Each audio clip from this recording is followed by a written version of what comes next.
Mga kababayan, nakakaranas po tayo ng malamig na panahon ngayong araw dahil pa rin sa amihan. Sa kasalukuyan, yung amihan ay naapektuhan ang malaking pong bahagi ng ating bansa. Kasalukuyan, wala po tayong namomonitor o binabantayang low pressure area o bagyo sa loob at sa labas ng ating Philippine Area of Responsibility. Itong amihan ay inaasahan na makakapekto sa malaking bahagi ng ating bansa sa susunod na 2 hanggang 3 araw.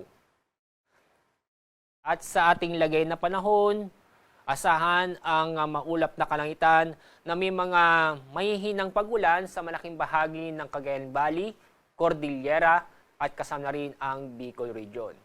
Sa lalabing bahagi po ng Luzon, kasama ang Metro Manila, inyong papansin, bahagyang maulap hanggang sa maulap ang kalangitan na may kasamang isolated na mahihinang pag-ulan.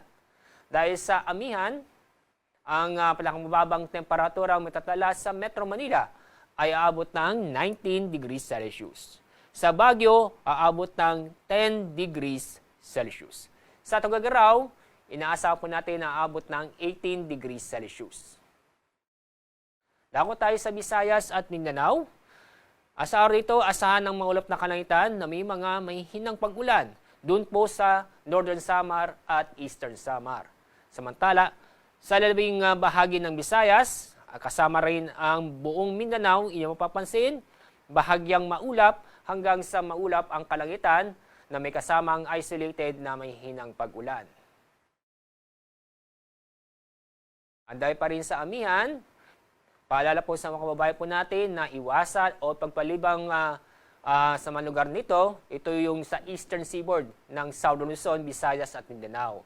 Ang mga lugar po na sa ilalim ng gale warning ay sa northern at eastern coast ng Catanduanes, eastern coast ng Albay, northern at eastern coast ng Northern Samar, eastern coast ng Eastern Samar, northern coast ng Dinagat Island, at kasama rin ang Siargao, Bocas Grande Group.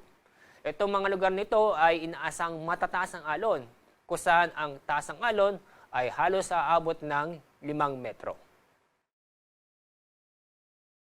Kahapon, ang heat index po natin ay umabot ng 39 degrees Celsius doon po sa Cotabato City, Maguindanao. Sa Metro Manila, umabot ng 28 to 29 degrees Celsius.